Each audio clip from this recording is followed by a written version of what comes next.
કેમ છો લરમાં? હા, આપણે શું વાંધો કા ભાઈ? તમે ઘરે ખૂબ મજામાં છો, થાક્યા પણ છો, પરંતુ સમય અને સંજોગો પ્રમાણે આપણે આગળ વધવું પડે એમ છે. સરકારના નીતિ નિયમો અને માર્ગદર્શનનું આપણે સુસ્તપણે પાલન કર્યા વગર આ સમયમાં છૂટક્યો નથી. અમે પણ આ રીતે લેક્ચર લઈ અને થાક્યા છે. સામે કોઈ હોય નહીં એટલે મજા ન આવે, પણ છતાં તમારા અભ્યાસ માટે થઈ અને અમે ટેકનોલોજીના માધ્યમથી તમારા સુધી પહોંચીએ છીએ. તો સ્પષ્ટ તમને સૂચના આપવામાં આવે છે કે વધુમાં વધુ અભ્યાસ કરો અને ખૂબ સરળતાથી શીખો. ઘણી વખત આપણે એવું બને કે અમુક વિદ્યાર્થીઓ એક વખતમાં સમજી જાય, અમુક વિદ્યાર્થીને બીજી વખત સમજવું પડે. તો અત્યારે સમય એવો છે કે તમે લેક્ચર 2 વખત જોડે તમારે બીજી વખત સમજાઈ જાય. એટલે આપણે ધોરણ 9માં વાત કરીએ સંખ્યા પદ્ધતિની, અને આજે 10મા લેક્ચરમાં સતત 10 પીરિયડ આપણે આ લેક્ચરમાં જોયા છે. તો 10મા લેક્ચરમાં મળ્યા છીએ. 9મા લેક્ચરમાં આપણે 3 બાબતના નિયમોની સમજૂતી મેળવી, પોઈન્ટ્સ લખ્યા.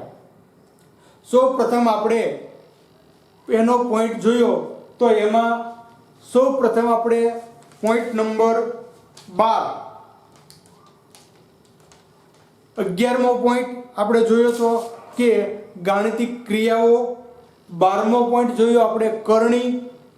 13મો પોઈન્ટ આપણે કરણીના વર્ગમૂળના નિત્ય સમૂહ, અને 14મો પોઈન્ટ આપણે સમયીકરણ. આ 4 પોઈન્ટનો આપણે આની પહેલા અભ્યાસ કર્યો છે, જેને ગાણિતિક રૂપમાં આપણે શીખવાનું છે કે આ રીતનો તમે દાખલામાં કઈ રીતે ઉપયોગ કરી શકો. એક વખત સમજાઈ ગયા પછી ક્યારે કોઈ મુશ્કેલી તમને નહીં પડે. હું દર પીરિયડમાં કહું છું કે ધોરણ 9નું ગણિત 80% 10મામાં આવે છે, એટલે તમારો બેઝ પાયો ખૂબ મજબૂત બનાવો એવી સમગ્ર વિદ્યાર્થી મિત્રોને અપીલ છે. તો આપણે આજે વાત કરવાની છે સ્વાધ્યાય 5.1ની. જો આ જ ક્રમમાં તમારે પાકી બુક લખવાની છે. હું અહીંયા જે દાખલા વચ્ચે લેશનમાં મૂકું છું તમારે ગણી નાખવાના છે બુકમાં, અને એમ છતાં કંઈ મુશ્કેલી પડે તો મારો રૂબરૂ સંપર્ક તમે કરી શકો છો, પણ એક પણ દાખલો વચ્ચે બાકી છોડવાનો નથી. તો આજે આપણે સ્વાધ્યાય 5.1ની વાત કરવાની છે. જે પોઈન્ટ આપણે શીખ્યા છે ફરી રિપીટ કરું છું કે ગાણિતિક પ્રક્રિયાના પોઈન્ટ શીખ્યા કે સમય અને અસમય સંખ્યાનો સરવાળો હંમેશા અસમય સંખ્યા જ મળે છે, સમય સંખ્યાનો સરવાળો હંમેશા સમય જ મળે છે. અને જો બંને સંખ્યા અસમય સંખ્યા હોય તો તેનો સરવાળો, બાદબાકી, ભાગાકાર કે ગુણાકાર આપણને સમય પણ મળી શકે અથવા અસમય પણ મળી શકે. આ હતી ગાણિતિક બાબત. ત્યાર પછી આપણે કરણી એટલે વર્ગમૂળ, વર્ગમૂળના નિયમો અને સમયીકરણની જે વાત કરી તે આપણે સ્વાધ્યાય 5.1માં રજૂ કરવાની છે.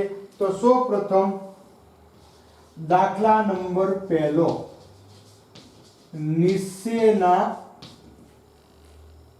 નીચે આપેલ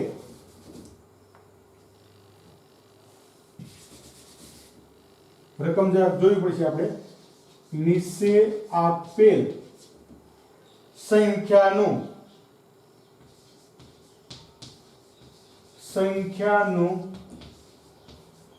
સમય અથવા અસમય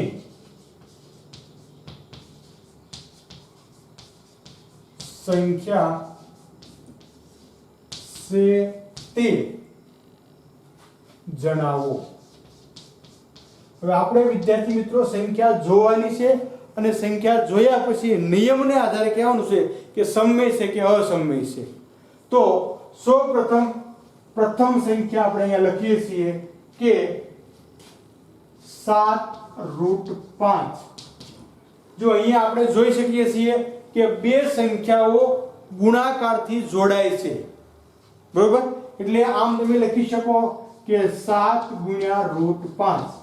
હવે આપણે નક્કી થયું કે જો એક સંખ્યા સમય હોય અને એક સંખ્યા અસમય હોય, 7 છે એ સમય છે, √5 છે એ અસમય છે. આપણે અગાઉ જોઈ ગયા કે જે સંખ્યા કરણીનું વર્ગમૂળ ન નીકળતું હોય આવી સંખ્યાને અસમય સંખ્યા કહેવાય. તો સમય અને અસમય સંખ્યાનો ગુણાકાર શું મળે? અસમય સંખ્યા જ મળે. તો અહીંયા આપણે કહી શકીએ કે √5 અસમય હોવાથી 7√5 અસમય સંખ્યા. કઈ સંખ્યા છે આપણે જણાવવાનું છે. બરોબર, આપણે નિયમનો ઉપયોગ ખાસ કરી અને એ પ્રમાણે આપણે જોવાનું છે. ત્યાર પછી બીજી સંખ્યા આપણી પાસે છે, બીજી સંખ્યા છે √2 + 21. તો અહીંયા આપણને ખ્યાલ છે કે 21 છે એ સમય સંખ્યા છે, √2 અસમય સંખ્યા છે.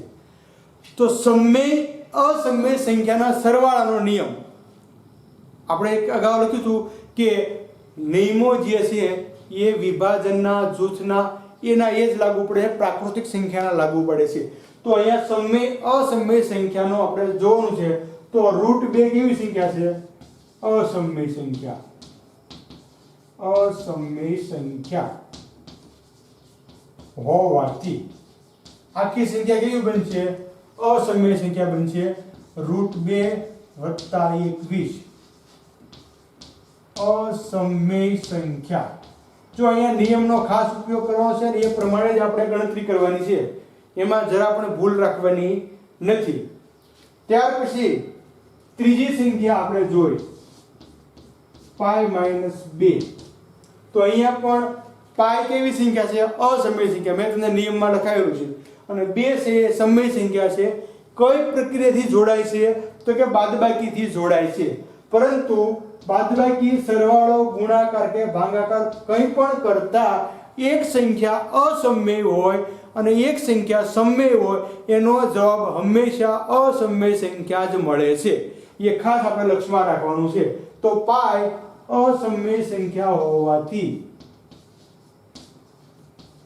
પાઈ અસમય સંખ્યા હોવાથી શું આવશે? π - 2 અસમય સંખ્યા. ત્યાર પછી ચોથી સંખ્યા આપણે જોઈએ છીએ 2√7 છેદમાં 7√7. તો અહીંયા પણ સંખ્યા ગુણાકારથી ને ભાગાકારથી જોડાયેલી છે. બરોબર ને? તો આપણે આ રીતે લખી શકશું કે 2 × √7 છેદમાં 7 × √7. તો હવે અહીંયા પણ આપણે કહી શકીએ, પણ અહીંયા જો બંનેમાં સંખ્યા ઉડી જશે, 7 દૂર થઈ ગયા, એટલે કેટલા વધ્યા? 2 સપ્તમાંશ. હવે અહીંયા આપણને ખબર છે કે 2 પણ સમય સંખ્યા છે અને 7 પણ સમય સંખ્યા છે.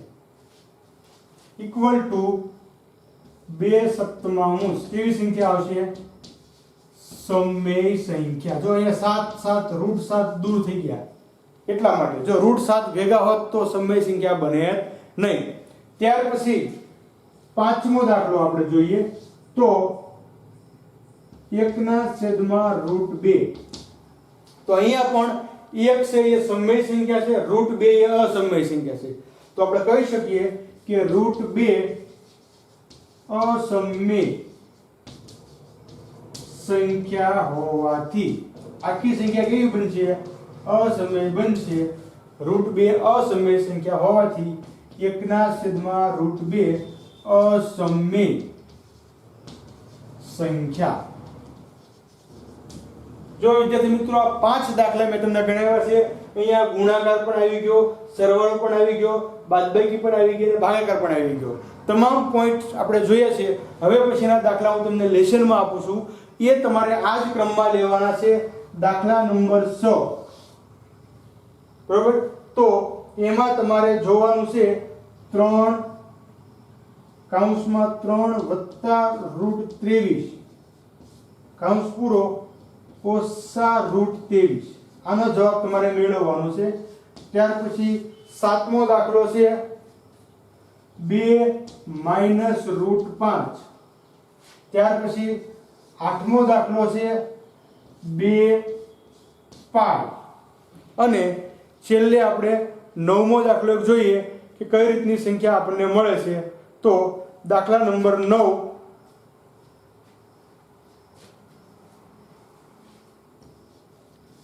દાખલા નંબર 9 7/5. તો તમામ રીતના તમને હું પણ દાખલા પણ અહીંયા લેસનમાં આપું છું. એટલે કુલ 5 દાખલા મેં ગણ્યા, 4 દાખલા તમારે ગણવાના છે. એટલે કુલ 9 દાખલા આપણે પ્રથમ પોઈન્ટમાં લખવાના છે. છેદનું સમય સંખ્યા કે અસમય સંખ્યા છે એમાં આપણે વર્ગીકરણ કરવાનું છે, તારવવાની છે કે કઈ સંખ્યા સમય છે અને કઈ સંખ્યા અસમય છે. એ આપણે ગાણિતિક નિયમોને આધારે કહેવાનું છે.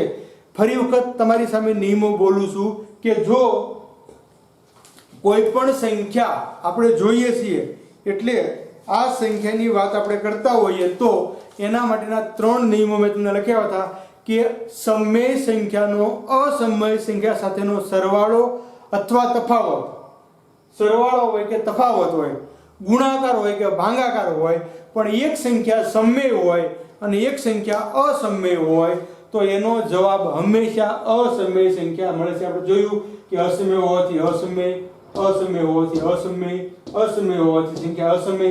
અહીંયા અસમય સંખ્યા દૂર થઈ ગઈ છે એટલે સંખ્યા સમય બની ગઈ છે. અહીંયા √2 અસમય હોવાથી આખી સંખ્યા અસમય બને છે. એટલે કોઈ પણ પ્રોસેસ કરતા એક સંખ્યા સમય હોય અને બીજી સંખ્યા અસમય હોય તો એનો જવાબ હંમેશા અસમય મળે છે. અને જો બે અસમય સંખ્યા હોય તો તેનો સરવાળો, બાદબાકી, ગુણાકાર કે ભાગાકાર સમય પણ મળી શકે અથવા અસમય પણ મળી શકે છે. તો એ નિયમોને આધારે આપણે આ ગણતરી કરી. હવે આપણે આગળ વધીએ તો કરણીને આધારે આપણે હવે બીજા દાખલા જોવાના છે. દાખલા નંબર 2 જે કરણીને અનુલક્ષીને ગણવાના રહેશે આપણે.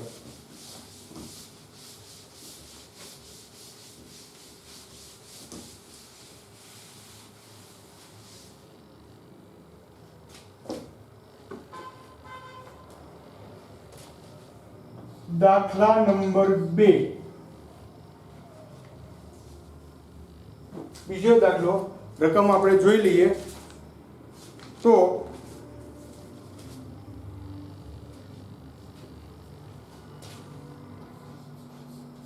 નીચેના દાખલાનું સાદું રૂપ આપો. જો આ કરણી આધારિત દાખલા છે, કોઈ પણ દાખલાનું આપણે સાદું રૂપ આપવાનું છે તો પ્રથમ પહેલો દાખલો અહીંયા લખું છું હું, તમારે પણ ધ્યાનમાં લેવાનો છે. પ્રથમ દાખલો છે 2√2 વત્તા 5√3. 2√2 વત્તા 5√3 વત્તા √2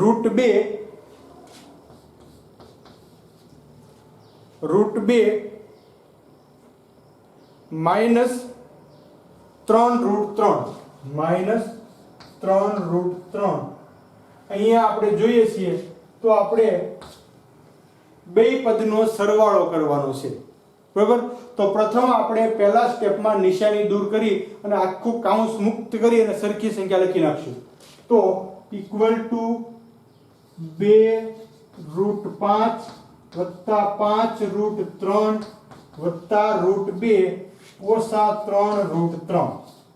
તો હવે અહીં આપણે જોયું કે આ 2√5 અને √2, સોરી અહીંયા એક જવાબ લખવામાં 2√2 છે. 2√2. તો હવે √2 અને √3 સંખ્યા આપણે નજીક લાવીએ. નજીક ન લાવી હોય તો અહીંયા સહગુણકમાં કેટલા હોય? 1. તો 2 ને 1 3. સમજાય છે? સંખ્યા જે બહારની સંખ્યા છે સમય સંખ્યા એની વાત આપણે જોવાની છે. અસમય સંખ્યા એમ જ આવશે. અથવા તમે નજીક લાવો તો એક સ્ટેપ વધશે. 2√2 વત્તા √3 વત્તા 5√3 ઓછા 3√3. હવે આ બે નો સરવાળો હરખી સંખ્યા છે એટલે જો અહીંયા 2 આવશે. ભૂલાય છે, અમુક નિશાની બહુ જોવાની છે. અને આ બે સંખ્યાનો સરવાળો બાદબાકી જે થાય એ કરવાનું. તો અહીંયા આપણે જોઈએ છીએ કે 2 ને 1 3 બરાબર 3√2. હવે 5 માંથી 3 ગયા એટલે કેટલા વધ્યા? 2. મોટાની નિશાની પ્લસ 2√3. આ આપણો માગ્યા મુજબનો જવાબ 3√2 વત્તા 2√3.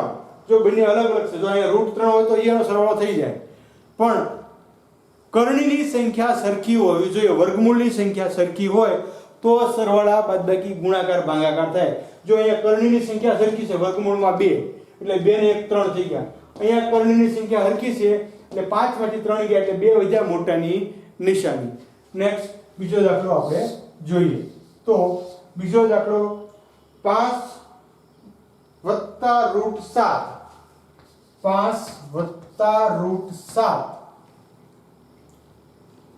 આ પહેલો કૌંસ. બીજા કૌંસમાં છે 2 વત્તા √5. 2 વત્તા √5.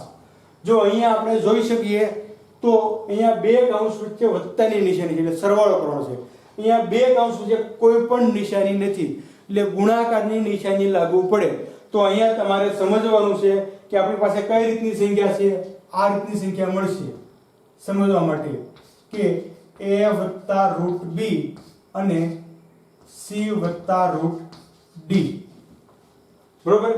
તો સૌપ્રથમ તમારે આ બંને સંખ્યાનો ગુણાકાર થશે. નિયમ પ્રમાણે આપણે જે શીખ્યા હતા એ પ્રમાણે આપણે આગળ વધીએ તો આપણને ખ્યાલ આવે કે મારે કઈ કઈ સંખ્યાનો ગુણાકાર કરવાનો છે અથવા કઈ કઈ સંખ્યાનો સરવાળો કરવાનો છે, અને એ પ્રમાણે મારે આની ગણતરી કરવાની રહેશે. તો પ્રથમ આપણે જોયું કે આ બે સંખ્યાનો ગુણાકાર, તો એ પ્રમાણે અહીંયા લાગુ પડશે 5 દુ 10 વત્તા આ બે સંખ્યાનો ગુણાકાર 5√5. આ બે સંખ્યાનો ગુણાકાર વત્તા 2√7 વત્તા આ બે સંખ્યાનો ગુણાકાર 7 5 35. જો વર્ગમૂળની સંખ્યા હોય એટલે આપણે આ રીતે આનું રૂપાંતર લઈ શકીએ છીએ અથવા બંને સંખ્યાને આપણે ભેગી કરી શકીએ છીએ. તો હવે અહીંથી આપણે જોયું તો હવે આમાં કોઈ પણ જાતનો સુધારો કરી શકતા નથી. એક જ સ્ટેપમાં આપણો જવાબ મળી ગયો. ઇક્વલ ટુ 10 વત્તા 5√5 વત્તા 2√7 વત્તા √35. આ આપણો માગ્યા મુજબનો જવાબ. ફરી પાછા અહીંયા નિયમો આપણે યાદ રાખવાના. પહેલા આ બેનો ગુણાકાર એટલે 5 દુ 10, પછી આ બેનો ગુણાકાર એટલે 5√5, ત્યાર પછી આ બેનો ગુણાકાર 2√7 અને ફરી પાછો આ બેનો ગુણાકાર 7 5 35. વર્ગમૂળ કરણીવાળી સંખ્યાનું રૂપાંતર થઈ શકે એટલે 7 5 ને 35 આપણે લઈ લીધા. આ રીતે આપણે દાખલા ગણી શકીએ. હજી નેક્સ્ટ આગળ અમુક દાખલા આપણે જોઈએ.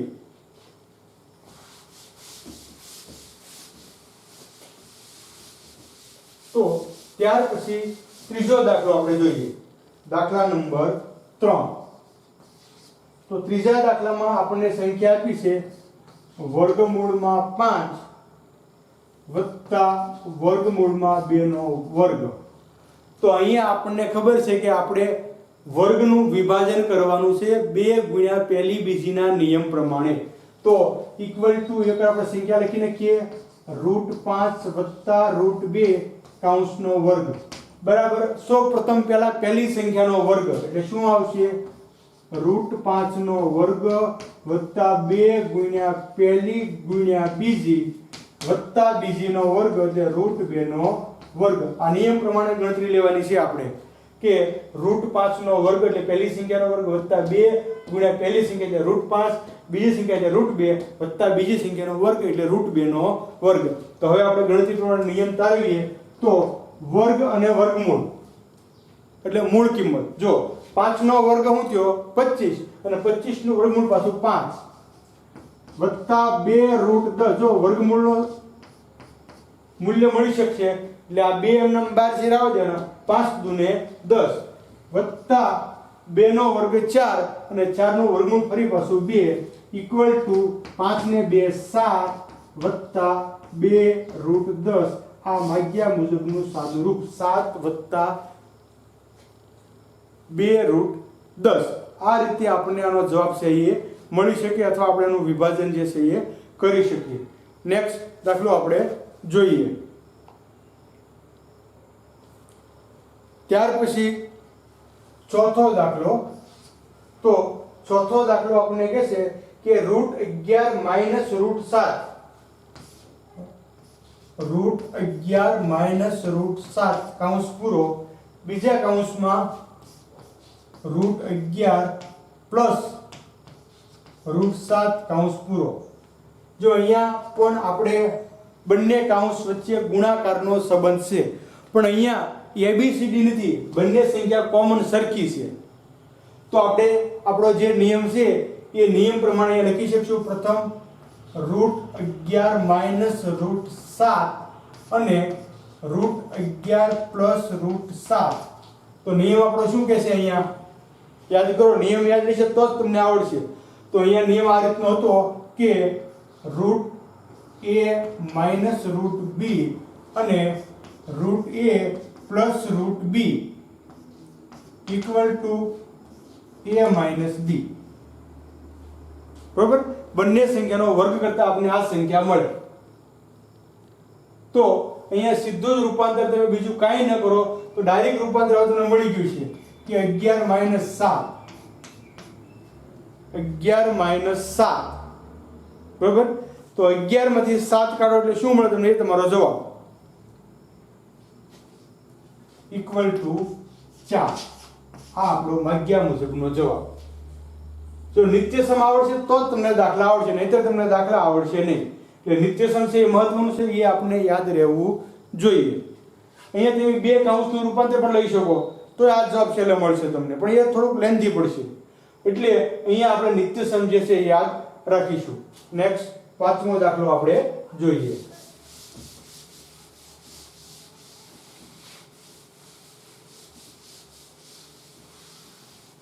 તો દાખલા નંબર 5.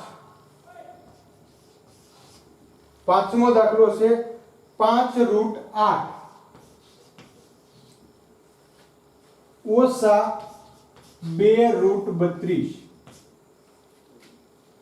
ઓછા 2√2. હવે આનું આપણે સાદું રૂપ આપવાનું છે. તો અહીંયા પ્રથમ નજરે આપણે જોઈએ તો આપણને એક પણ સંખ્યા સરખી લાગતી નથી, પણ આમાં √2 છે, આમાં √2 છે, આમાં √2 છે, બધાયમાં √2 સંખ્યા છે. તો આપણે એ √2 સંખ્યાને જુદી પાડીએ. પ્રથમ એકવાર 5√8 - 2√32 - 2√2. તો બધાયમાંથી આપણે √2 જુદા પાડીએ તો આ રીતનું પડશે 5√4 × 2 - 2√16 × 2 -2√2. બરોબર? તો હવે બધાયમાંથી √2 હરખી સંખ્યા હોવાથી આપણે સામાન્ય લઈ શકશું. તો નિયમ પ્રમાણે √2 કાઢ્યા તો અહીંયા કેટલા વધ્યા? 5 × 2. સમજાય છે? જો આ 2 √12 લઈ ગયા, 4 નું વર્ગમૂળ 2 થઈ ગયું. અને હજી તમને એક વખત ન આવડે તો તમે આમ પણ લઈ શકશો, ભલે એક સ્ટેપ વધતું સમજવા માટે, કે 5√4 - 2√16 - 2. કેમ કે અહીંથી √2 વહી ગયા છે. બરોબર? સમજાય છે? હવે આ 5√4 વધ્યા ઓછા 2√16 વધ્યા, અહીંયા -2, બધી જગ્યાએથી √2 બહાર જતા રહ્યા. કૌંસ પૂરો. બરાબર? હવે હજી રૂપાંતર લઈ લઈએ. 2 કૌંસમાં 4 નું વર્ગમૂળ 2 એટલે 5 × 2 = 10 ઓછા 16 નું વર્ગમૂળ 4 4 × 2 = 8 -2 √2 × 0 = 0. આ રીતે આપણને આનું મૂલ્ય મળી શકે. નિયમ પ્રમાણે નિયમ મૂકીને આપણે કોઈ વાત કરવાની નથી. નેક્સ્ટ છઠ્ઠો દાખલો આપણે જોઈએ. તો છઠ્ઠો દાખલો આપણને કહે છે કે 4√3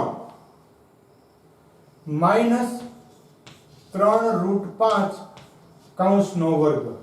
તો અહીંયા આપણને ખબર છે કે વર્ગનું નિત્યસમ લાગુ પડશે 2 ગુણ્યા પહેલી બીજી ટૂંકમાં. તો પ્રથમ આપણે લખી નાખીએ કે તેથી 4√3 માઇનસ 3√5 કૌંસનો વર્ગ ઇક્વલ ટુ પહેલા પહેલી સંખ્યાનો વર્ગ. તો પહેલી સંખ્યા આપણી નજર સામે રહેશે 4√3 નો વર્ગ માઇનસ 2 ગુણ્યા પહેલી સંખ્યા એટલે 4√3 ગુણ્યા બીજી સંખ્યા 3√5 વત્તા બીજી સંખ્યાનો વર્ગ 3√5 નો વર્ગ. હવે રૂપાંતર ભલે એક સ્ટેપ તો હજી આપણે જોઈએ તો 4 નો વર્ગ 16 ગુણ્યા 3. જો અહીંયા મૂળ કિંમત 4 નો વર્ગ 16 થઈ ગયો, 3 નો વર્ગ 9 અને 9 નું વર્ગમૂળ શોધવાનું એટલે મૂળ કિંમત. જ્યારે કોઈ પણ સંખ્યાનો વર્ગ અને વર્ગમૂળ હોય એટલે હંમેશા આપણને મૂળ કિંમત મળે છે. આ સિદ્ધાંતને આપણે પકડીને ચાલવાનું છે. માઈનસ આનો ગુણાકાર થઈ જાય બધાનો 4 2 8 8 3 24 આ 12 ની સંખ્યાનો ગુણાકાર 3 4 12 12 દૂને 24. હવે અંદરની સંખ્યાનો ગુણાકાર કરણીનો √15. જો એ વર્ગમૂળમાં જ રહેશે કેમ કે 15 નું વર્ગમૂળ નીકળતું નથી.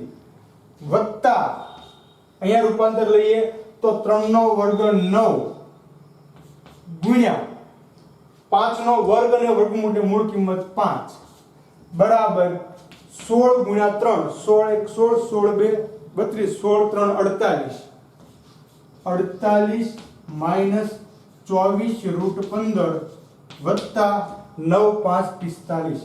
હવે સંખ્યાનો ગુણાકાર સરવાળો થઈ જશે આ બેનો તો 8 ને 5 13 નો તગડો વધી આવી 1 4 ને 4 8 9 93 માઇનસ 24√5 કરણીમાં 5. આ રીતે આપણે દાખલાનું સાદુરૂપ આપી શકીએ છીએ. નેક્સ્ટ હજી એક જ દાખલો જોઈએ. જો દરેક દાખલા હું તમને અલગ અલગ એંગલથી ગણાવું છું અને તમારે વિશેષ સમજવાના છે. ત્યાર પછી આપણે દાખલા નંબર 7 જોઈએ.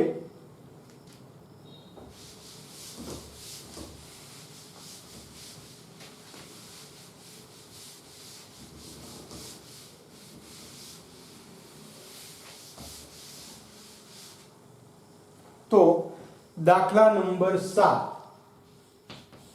6 દાખલા પછી દાખલા નંબર 7મો.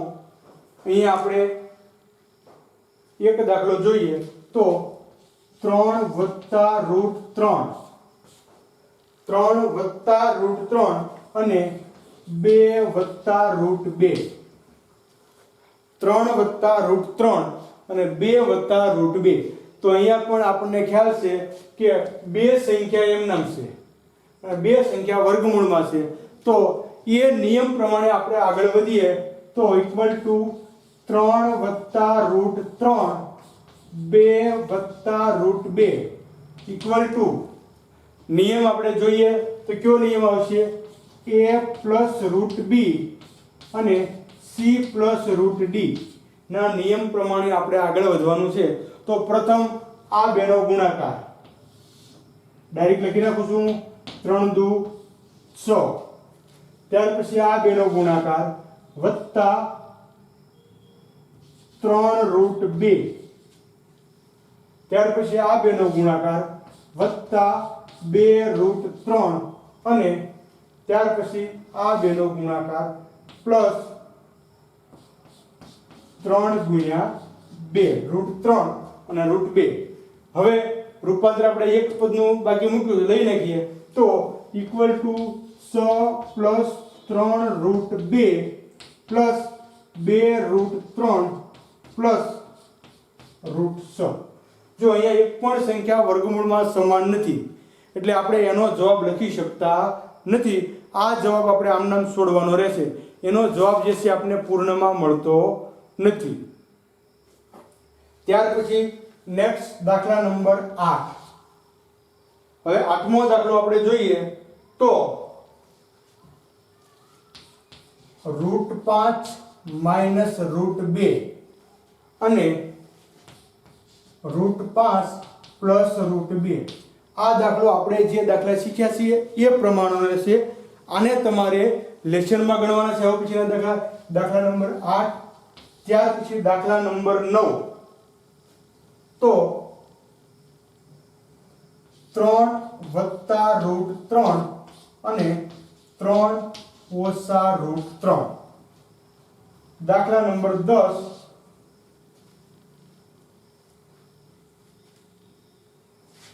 √3 + √7 કૌંસનો વર્ગ. અને દાખલા નંબર 11મો દાખલો આપણે જોઈએ તો આ 4 દાખલા તમારે છે એ લેશનમાં પૂર્ણ કરવાના છે અને જેના આધારે તમારે એનું મૂલ્ય મેળવવાનું રહેશે. તો ચોથો દાખલો આપણે જોઈએ.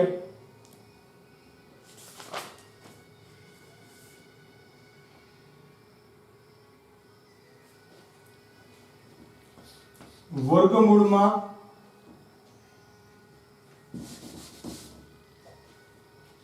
2√2 માઈનસ